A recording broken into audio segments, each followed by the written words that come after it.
Hello, this is Matt on the Moon Lambo channel. I think a lot of people in crypto seem to have a misunderstanding, let's say, of what it is for a cryptocurrency to be truly decentralized and what that means in terms of opportunity to change it so that, hey, in the future, it actually might not very much resemble what it is today. You know, in the future, it's certainly possible that the XRP that's escrowed by Ripple, the tens of billions of XRP that Ripple owns, could be forcefully taken from them or destroyed, actually. XRP holders, participants, could actually vote to do that. And we're seeing there's an interesting development on another platform, another crypto, Solana.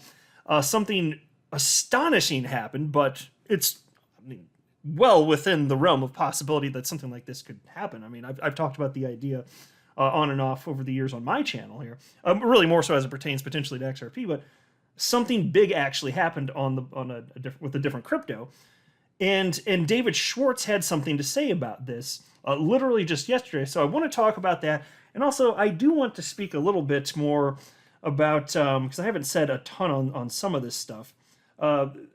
Three things really on my mind. Luna, that whole meltdown. A couple things to say on that. I have talked a bit about it. I haven't talked at all about Celsius. You guys know what's happening with Celsius, presumably, to this point. They're basically like a crypto bank, effectively. And they've halted all transactions on the platform. So if you have money on the platform, you don't have access to it anymore. Not your keys, not your crypto, bro.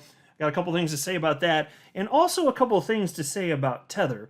I don't think that... I really firmly mean I don't think that people participating in the world of crypto, even people of high stature and who are well known in the world of crypto, I don't think they're taking the Tether situation seriously enough. Which doesn't mean I'm making a specific claim, but there's a severe lack of transparency, and it's worth what, close to $70 billion today. And in light of all these collapses, these people just still seem to have this attitude of like, oh, what? It can't just fall apart. That's ridiculous. Look at how big they are. Too big to fail. Something like that. No, my friends. History shows us the big things can collapse. Remember BitConnect? Now, that was an outright Ponzi. But before going further, I do want to be clear. I do not have a legal or financial background of any kind. I am not offering legal or financial advice. And you definitely should not buy or sell anything because of anything I say or write. I'm just an enthusiast who enjoys making YouTube videos about crypto-related topics, but just as a hobby and just for fun. And so this is what caught my attention. There's an article from earlier today, by you today. It's titled, Ripple CTO on Solin's Whale Liquidation Crisis. Decentralized systems are very democratic. And so that certainly caught my attention. And what's being discussed here, well, give me just a minute to set the table. This is highly relevant to what we're talking about here. I need to go through this or else it's not going to make sense why I'm talking about this. But this is from Watcher News. This piece was titled, Solana's lending platform Solind votes to temporarily control the whale account. That's right. Participants within this platform voted to control a very specific account.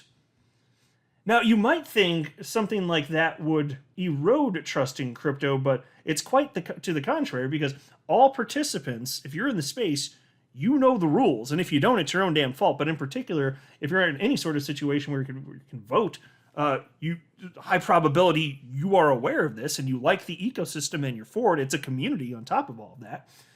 And plus, if you think that's scary and should turn people off of crypto, I'm like, damn bitch, what? Do you ever use a fiat currency? Because I'll tell you what, you'd be a lot more concerned about the power a government has over any fiat currency and the opportunity for runaway inflation. That sounds a lot more scary to me than communities controlling specific blockchains. So if you're scared by this, you better be really scared of fiat currency. That's my humble opinion. But anyway, the piece reads as follows. I'm just going to cover the top part so you know what's actually going on here. It's important. Solana-based lending and borrowing service platform Solind users voted to control the largest whale account to mitigate liquidation risks. This is due to the fact that the whale account and its extremely large margin position were posing a threat to an on-chain liquidation. The large holding of the whale was reportedly causing the Solind protocol and the users to be in a risk bubble. The governance vote will grant Solind Labs with emergency powers to liquidate the vulnerable assets of the whale. So you can imagine if it weren't this, like say this were a fiat currency, it would be a small few and behind closed doors making decisions along these lines. Whereas at least with crypto, you've got participants in the entire ecosystem voting for what they believe is better. So in that sense, much more democratic, right? Anyway, Peace continues. Check this out. I think I read this since, didn't I? The governance vote will grant Solon Labs with emergency powers, to liquidate the vulnerable assets of the whale. Okay. Around $20 million in Solana will be liquidated, not through decentralized exchanges, but through over-the-counter trades. This is due to the fact that on-chain liquidation can cause turbulence in the decentralized finance markets of Solana. So to tackle this, the trades will be done through over-the-counter. Yeah, so what they're talking about, over-the-counter, it's typically done for large transactions on centralized exchanges the world over, right? It's very normal over-the-counter. So presumably what they're getting at here, the way that I read it, is that in terms of DeFi, markets aren't quite as liquid, and it could cause prices to just cascade on down rather quickly. Whereas if instead of that, you're selling over-the-counter large transactions, and it can be done in very specific fashion, presumably there's a lot more liquidity there, and the impact, in theory, would be much less substantial. And so I think that's in a nutshell what they're effectively getting at here. But the bigger takeaway is that they voted to take control of a specific account. And can something like this happen with XRP and the XRP ledger? Well, so upon this news breaking, there's a community member, XRP community member named JV, who wrote the following. So is this what could happen to Ripple's escrow if they decide to start dumping or acting in a way that's not in the best interest for the XRP ecosystem? And then he tagged David Schwartz, who is one of the creators of XRP and the XRP ledger, along with some others at Ripple. And at this point, another XRP community member named Hasher Ventures, jumped in and said, to my knowledge, that isn't possible on the XRP ledger except for an issued IOU. Correct me if I'm wrong. And so he's sort of right. There's nothing in the code today where you can somebody can just come in and start taking control of accounts or anything like that. But there is a voting mechanism, and so you can actually change so that things become possible that aren't possible today, let's say. And David Schwartz kind of gets at this. So David Schwartz did respond to him, and he wrote the following. If you can convince the community to make rules changes, you can change the code in any way they'll accept. Nothing is set in stone. Decentralized systems are very democratic because there's no way to force the majority to accept anything they won't agree to. Yes, exactly. Spot on. So you can change the code. Now, this is not just true of XRP and the XRP ledger, or not just true of Solana. You can change the code of any blockchain that I'm aware of anyway, including Bitcoin, right? There are ways you could actually go about that. So, and it's always been interesting to me because I've seen the argument of, well, how is the XRP ledger decentralized if I create a validating node and then you just, my vote doesn't even count. I create a node and I don't even get to vote because you're not even listening to me because there's a unique node list the way this is set up. I'm like, damn, you don't understand what it is to have a decentralized system, because what you're describing, if you think anybody should be able to jump in and unilaterally change the code, what you're talking about is a system of anarchy, not a system of decentralization. Decentralization, it's what the majority wants based on set parameters and code that everybody must abide by. And when it comes to changing stuff on the XRP ledger, it requires an 80% approval of validator nodes, and that vote has to be sustained for 2 weeks. So, I mean, if you're saying that you should be able to come in if it's truly decentralized and change anything, you understand that would make any blockchain completely and utterly worthless. One person comes in and changes something, then another person comes in and changes something else, and then because that's it. If that's what you define decentralization as, I don't want anything to do with your vision of crypto. I'll just say that very flatly right here. So look at this. I'm not going to really read this article, but just to point this out, here's a headline from CNBC. This is from January 16th, 2018. So this is 12 days after XRP hit its all-time high of $3, and they say 84 cents in this article. And it depends on what source you're looking at. You can get slightly different numbers. But anyway, the point is, it had already dropped by this point down to like a $1.30, and Ripple wasn't changing what they were doing. It's not like they were selling boatloads of XRP just to cash out at the top or anything along these lines. And why wouldn't they do that? Why might they not be doing that? Because here's the headline: Ripple is sitting on close to $80 billion and could cash out hundreds of millions per month, but it isn't. Folks, why do you think they're doing that? Don't you think that they knew even back then that if they become an evil participant within the XRP ecosystem, something like what just happened on Solana could happen to them? Well, the answer is yes, and so that's why all these people talking about XRP is garbage because Ripple holds X amount. And I'm like, well, first of all, that doesn't give them any special permissions over the blockchain because it's not proof of stake. But I recognize even if they do become bad actors, which I acknowledge could happen, they're going to have some trouble from the XRP community. I don't think they're going to do it, which is why they've been selling very small amount over a very long period of time so as to not upset participants within the XRP ecosystem. I mean, look back to this article from Cointelegraph. This is from December 4th, 2020. It's titled, Ripple CTO says community could force the company to burn 48 billion XRP. Ripple Chief Technology Officer David Schwartz has admitted the company could be forced by validators to burn its 48 billion XRP tokens, regardless of if it agrees with the decision or not. The company currently holds half the total XRP supply and has come under fire from the community for selling off tokens in the past, although it resolutely refuted claims of price manipulation and has stopped the practice in recent times. So I'll pause to note that's not entirely accurate there. Ripple only sells based to key partners, and it's based on total global volume. They did stop what they define as their programmatic sales, but they didn't entirely stop. So just correcting for the record there. Anyway, piece continues. In a Twitter thread, Schwartz confirmed that the community could vote for Ripple to burn their entire supply of XRP tokens, stating that the blockchain is very democratic. And that's the quote right there. There would be nothing Ripple could do to stop that from happening. End quote. Again, he said there would be nothing Ripple could do to stop that from happening. He's talking about burning Ripple's XRP holdings, including escrowed XRP, just gone forever, right? And so again, I don't think that's going to happen as long as Ripple's a very good participant within the XRP ecosystem. In fact, there's a reason that the community, including myself, we rally around them because they are behaving responsibly. If that ever changes, then I'll be speaking out against them, as would many others. But that's not the case here. So it doesn't make sense to be fearful of the fact that they hold so much. I just don't care. I'm more concerned about a bunch of idiocy that is really just, like, I don't know, how do I want to word this?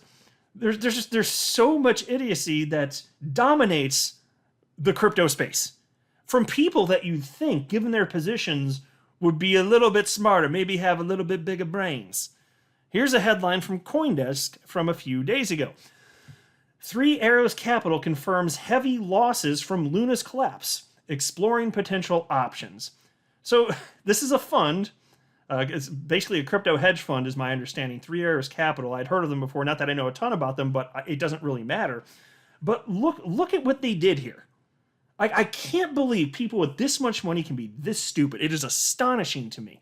I mean, I can get it, like the everyday person, like the typical retail speculator. Maybe even if you're not even entirely sold on an idea, you're just speculating, throwing in a little bit of money. Okay, that's one thing. But you understand this fund in April is worth $3 billion, and they invested in Luna. No offense to anybody listening that may have invested in Luna. I happen to not have, but my gosh, what a train wreck of an idea. Because think about this, you're understanding, like, so there's a stable coin that's backed by a highly volatile cryptocurrency called Luna. And they didn't see how that might be a problem. It could not be more clear. It could not be more clear. Crypto is highly volatile. People lose confidence in projects all the damn time. There are coins that have gone down over 99% and actually never recovered. Like that's a real thing that has happened, right? This is a known thing, and money is a trust system. If you're a freaking fund, you better believe that money is a trust system, right? And this is being treated as money. A lot of these cryptocurrencies are, that's for sure. There are a lot of ways you can look at it, investments, and there's utility. I understand there can be utility for various cryptocurrencies, but still, it's a trust system, right? So what happens as crypto markets tank in tandem? Because again, altcoins follow Bitcoin, Bitcoin follows equities. So as stocks tank and Bitcoin goes down, all these other coins go down too. And then if there's confidence being lost in these cryptos, and that's why they're being sold, and it's highly speculative and all that jazz, well, couldn't you have possibly foreseen that the stable coin that's backed by this highly volatile asset, this cryptocurrency, couldn't you have foreseen that that might have shaken confidence in the stable coin itself to the point where some people were like, okay, I just want to sell. It's worth $1. I'm going to sell for 99 cents. And the next person's like, okay, I got to get out of this. I'm concerned. I'm losing confidence in the long-term viability of Luna. I got to get out. 98 cents, 98 cents. And then it cascades on down, 95 cents, 94 cents, 90 cents, 80 cents, 60 cents, so on and so forth. And then what happens when that happens? Then that means as it gets depegged, which is what happened, you couldn't foresee that that would cause further lack in confidence in what is supposedly backing it, the Luna token itself. You couldn't foresee any of this. It's called a death spiral. And it had happened before in crypto. It had happened before. And you're running a fund that was worth $3 billion in April. And in this article, I'm not going to read the article, but there's a quote here from the co-founder of Three Arrows Capital. The quote is as follows: "The Terra Luna situation caught us very much off guard," end quote. What in the ever-loving hell? Look, here, the reason I'm saying this is there's no shortage of people that were sounding the alarm bells before Luna took off. Before it became a top 10 cryptocurrency, before tanking and becoming worth $0 and 0 cents. There were people warning about this who were in the know. Okay? So I'm not pretending like I had done the research beforehand, but I'm telling you this. If somebody comes to me with the idea that it makes sense to have a stable coin, which is allegedly always going to be worth $1, and it's because it's backed by a cryptocurrency that's highly volatile, I don't know how you could sell me on that idea. You know, it just doesn't make sense. And then there's Celsius. Oh, Celsius. Another train wreck. And look, I'm sure there are people listening that have money on the platform right now or have used it before. I've never used it. I haven't spoken out against Celsius, but I've spoken out against the idea of what firms like Celsius, what they do. Because they're basically crypto companies that act like banks. But they're not regulated in the same way, and they're highly risky. And so here is the headline from CNBC from today. Crypto lending firm Celsius asks users for more time to fix issues after halting withdrawals. And so it's been a week now since this platform just shut down effectively. You can't move anything, any of your assets that you own that are on the platform. You can't cash out because they were becoming insolvent. The liquidity just dried up, and it's easy to see why. Well, crypto markets have been plummeting. And so people have been cashing out, and they lent out a bunch of stuff. You know, because you have to understand how this works. If you put money on the platform, they're promising you up to 18% interest earned. Right there, somebody tells me that, I'm thinking, well, that's a red flag that like my brain goes to. That must be a Ponzi. That's where my brain would start. Highly skeptical. And for some, the interest rates were lower, 4 to 7%, which makes it sound less crazy. Okay, fine. Sounds a little bit more reasonable, but how is this actually making money? Is it just, don't you think it's because the market goes up? Because what are they actually producing anyway? It's like you're giving them your crypto, they're loaning it out, and then it's getting traded by people and invested where? Well, sometimes in stuff that ends up not doing so hot. And so it's not surprising to see that Celsius ain't doing so hot right now. And maybe there's talk of them potentially getting bailed out.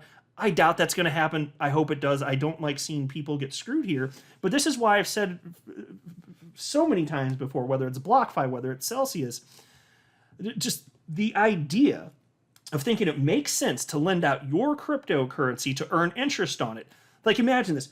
Because you could have it earning 0% interest and you have the keys yourself, or you could loan it out to a firm like Celsius and earn 7%. Well, that's smart. I'm going to earn 7% instead of 0. Except for you're giving up the keys to your crypto. You're like, here's the keys to the car. It's yours now. 7%, please.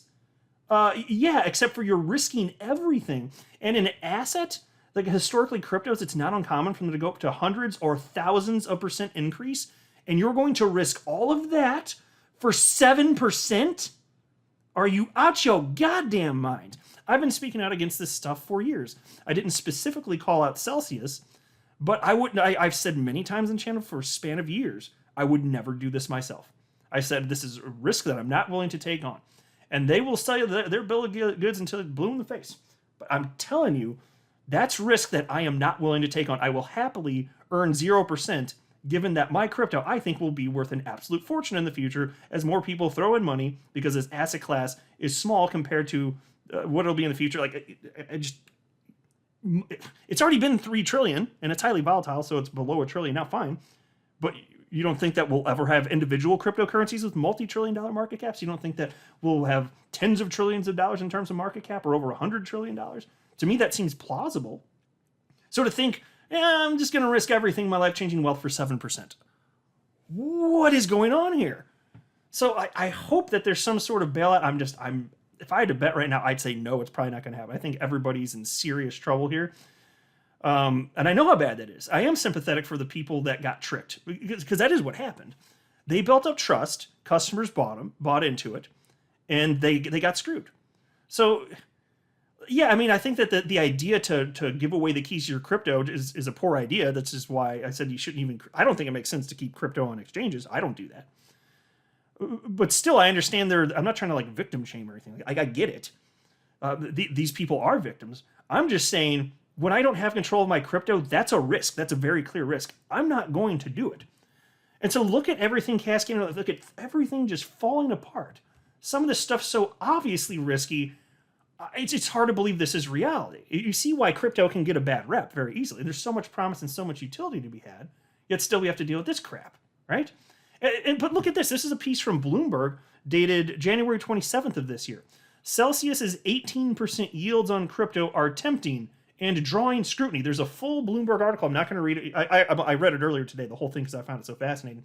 I'm not going to cover it here, but they were highlighting all the concerns, and then the CEO explained why no, it wasn't a problem. No, those were legit concerns. And there's an article warning, hey, this might be trouble here in January of this year. Now we're in June, and the platform looks like it's going under. Again, hopefully they can work out a deal, and somehow there's some sort of way to save all of this. But man, I don't know. We'll see. I would love for that to happen. I'm just skeptical at this point. Very, actually. And then look at this. So here's an article. Now, then there's Tether, though. October 7th, 2021 article from Bloomberg titled, Anyone Seen Tether's Billions? Let me just, spoiler alert here. No, nobody's seen Tether's billions. They refused. Like, if you have the billions, why wouldn't you show the billions? So that nobody has questions. You wouldn't have somebody like me asking, hey, where are the billions? You wouldn't have Bloomberg saying, hey, anybody seen Tether's billions? Do they exist? If they do, awesome, great. So I'm not making a specific accusation. I don't have proof that they don't have the billions. But if this is truly backed one-to-one, then prove it. Because you're talking about the Tether, largest stablecoin on the planet, market cap is $67 billion. A month ago, it was more like $82 billion, but people have been so scared of Tether that it's now went from, like, I think it was around $82 billion to a $67 billion market cap. And so you wonder, could the same thing that happened with Luna and its stablecoin UST, could the same thing happen here? No, if it's backed. That's my belief. If it's truly backed one-to-one, the answer is no, because the second people try and cash out and they can't cash out because it's not backed one-to-one and there wasn't enough dollars for everybody, that's the moment it spirals out of control. That's what it would take. And so it is backed. So again, like UST, Luna, like it was backed by Luna, the cryptocurrency. In this case, it's a stablecoin backed by the dollar. So you won't get the death spiral here unless people the world over lose confidence in the dollar. It's much more probable that they would lose confidence in Luna, which has existed for all of 5 minutes, which did happen, which led to that death spiral. But you're not going to get the same type of death spiral unless people lose today that level of confidence in the United States dollar. And if that happens, we've got way bigger problems. So no, you're not going to see a death spiral, but you could see, not like that anyway, but you could see if it's not backed one-to-one and enough people cash out, you're going to see it plummet. You better believe that. So I'm not saying whether it is or is not backed. I'm saying this is not being an open, honest, transparent firm. They should share that information and prove it if it's freaking backed. And why they just refuse to, and there's warning signs everywhere. There's a reason I've never used a stablecoin in my entire life. And if I ever do, it's going to be very short-lived, and hopefully it'll be in the future when there's some more regulatory clarity so that consumers can have a bit more confidence. But that's not where we're living today. Things look very different right now. And I think that algorithmic stablecoins like UST need to cease to exist. This like don't start a new one, at least. Please don't start another one. A cryptocurrency that's backed by a highly volatile asset. Oh, okay. That's just absolutely brilliant. Really grinds my gears, folks. So I just thought I'd say my piece on that. Let me know what you think about it at all. And again, no offense to anybody that bought, Solana or Luna, or if you've used Celsius. That's not the point. I think that there should be more people screaming from the rooftops. Be more careful at a minimum. I just, not your keys, not your crypto, folks. Not your keys, not your crypto. I'm not a financial advisor. You should not buy or sell anything because of anything that I say or write. That would be a very, very, very bad idea. Until next time, to the moon, Lambo.